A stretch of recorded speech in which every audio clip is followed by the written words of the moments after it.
माननीय सदस्यहरू, प्रतिनिधि सभाको आजको दोस्रो बैठकको कारबाही प्रारम्भ हुन्छ। माननीय सदस्यहरू, अब आर्थिक विधेयक 2079 मा करका दरहरू अनधिकृत व्यक्ति प्रवेश गरी हेरफेर गरेको भन्ने सम्बन्धमा छानबिन गर्न 2079 असार 22 गते बसेको सभाको बैठकबाट गठित संसदीय छानबिन विशेष समितिका माननीय सभापति श्री लक्ष्मणलाल कर्णलाई संसदीय छानबिन विशेष समितिको प्रतिवेदन 2079 पेश गर्न अनुमति दिन्छु।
सम्माननीय सभामुख महोदय,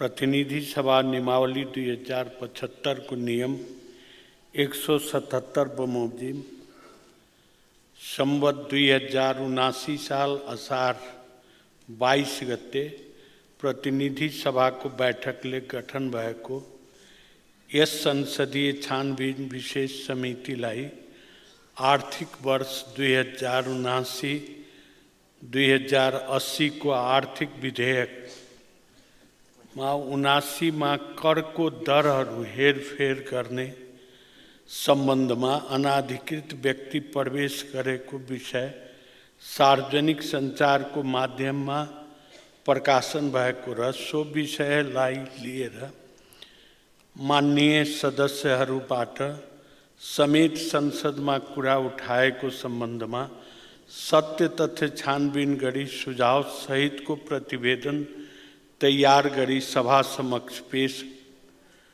पेश गर्ने कार्यक्षेत्र दिएको थियो। समितिलाई उक्त कार्य सम्पन्न गर्न 10 दिनको कार्यावधि दिएको थियो। समितिले 79 असार 28 गते पहिलो बैठक बसी कार्य प्रारम्भ गर्यो। सोही बैठकबाट समितिले आफ्नो कार्यविधि पारित गर्यो। समितिको कार्यविधिमा समितिको छानबिनको लागि सूचना तथ्याङ्क प्रमाण सङ्कलन गर्न सक्ने जिम्मेवारी पक्ष र सरकारवाला पक्षसँग छलफल गर्न सकिने र स्थलगत निरीक्षण गर्न सक्ने व्यवस्था अनुसार समितिले अर्थ मन्त्रालयबाट बजेट निर्माण प्रक्रियासँग सम्बन्धित कागजात तथा मिति 79/2/14 र 79/2/15 को सीसीटीभी फुटेज माग गरेर छानबिनको सुरुवात भयो। सोही काममा समितिको दोस्रो कार्य दिनमा अर्थ मन्त्रालयको सीसीटीभी जरान र अभिलेख व्यवस्थापनको निरीक्षण गर्ने स्थगल अवलोकन गरियो। अर्थ मन्त्रालयबाट प्राप्त भएको कागजात र सूचनाको अध्ययन गर्ने समानान्तर रूपबाट मन्त्रालय र मातहत विभागका पदाधिकारीसँग छलफल समेत गरियो। सम्माननीय सभामुख महोदय, अर्थ मन्त्रालयबाट माग गरिएको मितिको सीसीटीभी फुटेज प्राप्त नभएको सीसीटीभी प्रणाली नै मगाएर अध्ययन गर्ने निर्णयअनुसार अर्थ मन्त्रालयबाट एनभीआर सिस्टम प्राप्त भयो। यसबाट समेत समितिले खोजी गरेको मितिको फुटेज नभेटिएपछि प्राविधिक विज्ञहरूको छलफल निष्कर्ष बमोजिम 79 सावन 4 गते नेपाल प्रहरीको डिजिटल प्रारम्भिक ल्याबमा सीसीटीभी फुटेज रिकभर गर्नको लागि मन्त्रालयबाट प्राप्त एनसीआर सिस्टम र हार्ड डिस्क पठाइयो। समितिको निर्धारित 10 दिनको कार्य अवधि रिकभरको काम सम्पन्न हुने अवस्था नरहेको र सीसीटीभी फुटेजको अध्ययन बिना समितिको छानबिन अधुरो हुने भएकोले समितिको कार्यावधि थप गरिदिन सम्माननीय सभामुखजीलाई समितिले अनुरोध गर्यो।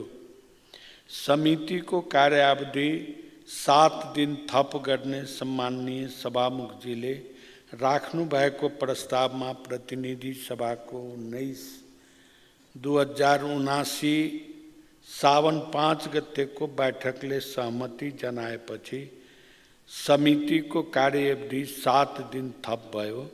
थप गरिएको समयभित्र समितिले अर्थ मन्त्रालयबाट प्राप्त कागजात पदाधिकारीहरूसँगको छलफल, नेपाल प्रहरीको डिजिटल फोरेन्सिक ल्याबबाट प्राप्त प्रतिवेदन र रिकभर भएका क्लिप लगायत कागजातहरू र प्रमाणका विश्लेषण गरी यो प्रतिवेदन तयार गरेको छ। सम्माननीय सभामुख महोदय,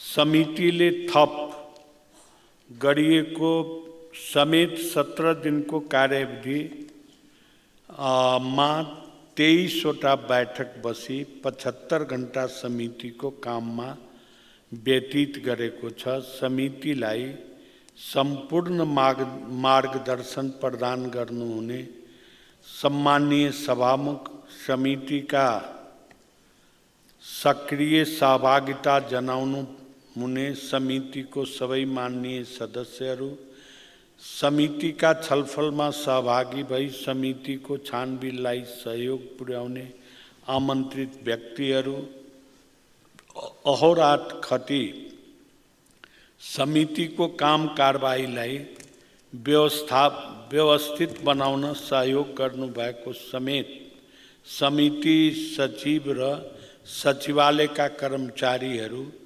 समितिको काम कारबाहीको सूचना नियमित रूपमा नागरिक समक्ष प्रवाह गर्नुहुने सञ्चारकर्मी लगायत समितिलाई प्रत्यक्ष वा अप्रत्यक्ष सहयोग गर्नुहुने सबैलाई म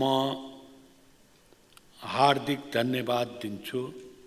अन्तमा सम्माननीय सभामुख महोदय, सभाबाट यस समितिलाई प्राप्त कार्यादेश बमोजिम संसदीय छानबिन विशेष समितिको प्रतिवेदन 2079 सभा समक्ष पेश गर्दछु। धन्यवाद।